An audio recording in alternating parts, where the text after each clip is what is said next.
virus COVID-19 itu termasuk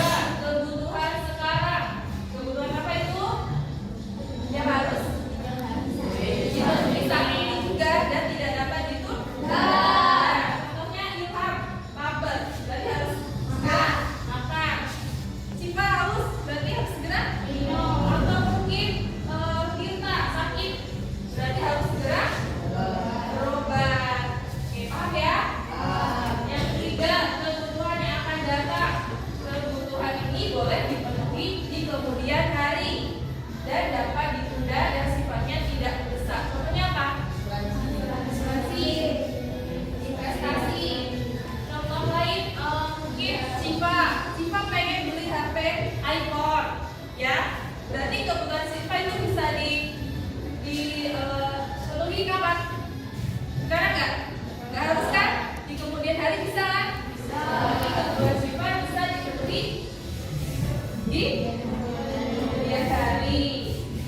Oke, lanjut. Kebutuhan manusia berdasarkan sifatnya ini dibagi menjadi dua, yaitu kebutuhan jasmani dan rohani. Coba Ilham, apa itu kebutuhan jasmani?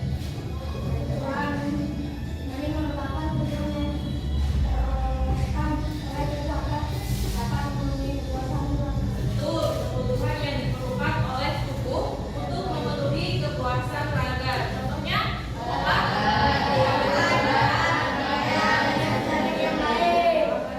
Pakaian, istirahat juga termasuk kebutuhan jasmani. Yang kedua, kebutuhan rohani. Apa itu?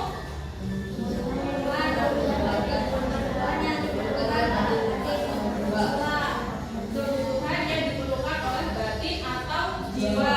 Contohnya apa? Ibadah, hiburan, bersama teman, kumpul sama teman itu termasuk kebutuhan rohani. Paham?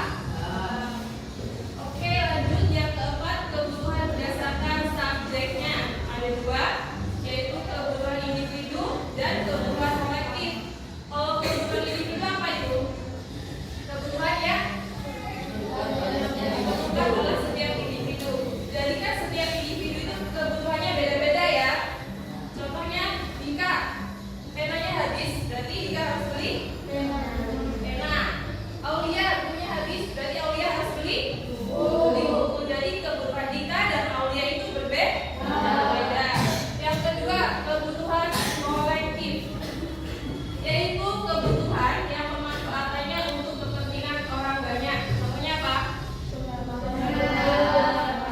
Pembangunan jembatan, waduk, terus jalan raya. Itu adalah kebutuhan kolektif karena digunakan untuk kepentingan bersama atau kepentingan orang banyak. Oke, lanjut. Yang kelima, kebutuhan berdasarkan sosio-budaya. Ada kebutuhan sosial dan juga kebutuhan psikologis. Kebutuhan sosial adalah kebutuhan yang muncul karena kedudukan seorang individu dalam masyarakat, sehingga individu tersebut harus mampu menyelenggarakan berbagai upaya agar dipandang layak. Contohnya apa? Gotong royong, terus sosial, dan sebagainya lagi. Yang kedua, kebutuhan psikologis, kebutuhan yang berkaitan dengan rohani atau kondisi batin seseorang. Contohnya apa? Kebutuhan orang lain,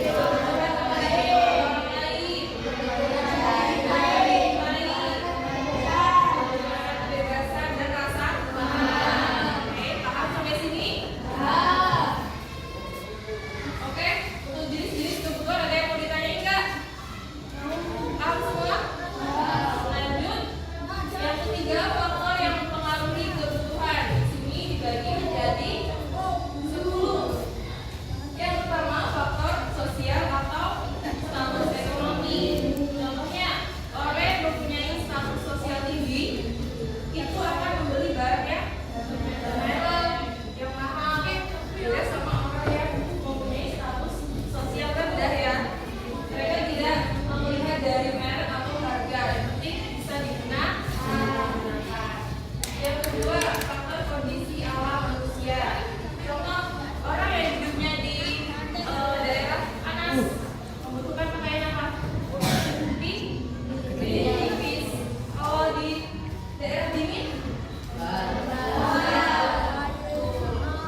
kayak kedua mempelai itu di hari sebelum akad itu dapat upacara untuk mendapatkan keberkahan.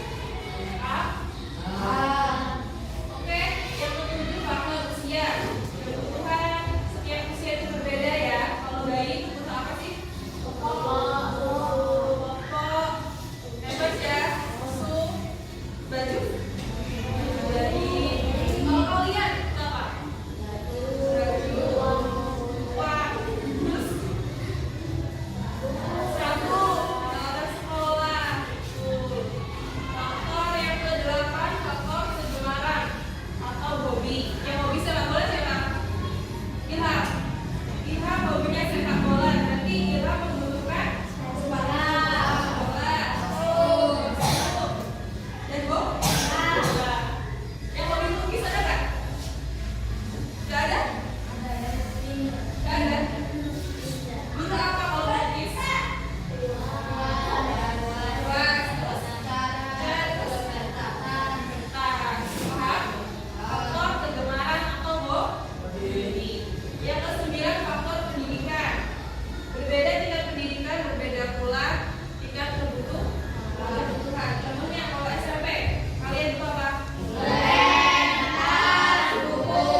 Jangka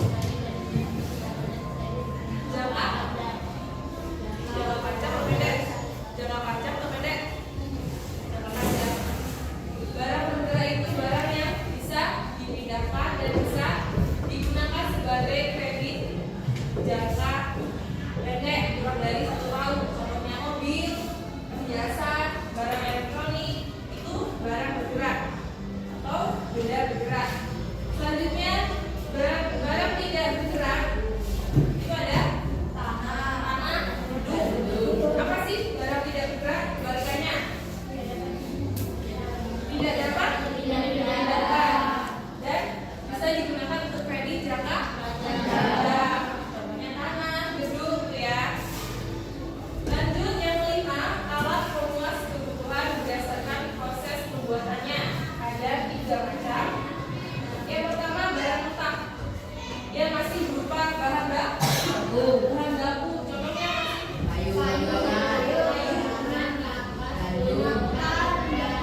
kapas, terus kulit domba, lagi beras, itu karet, itu barang mentah. Masih membutuhkan proses ya, masih membutuhkan proses untuk dijadikan barang setengah jadi maupun barang jadi. Yang kedua barang setengah jadi.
ini?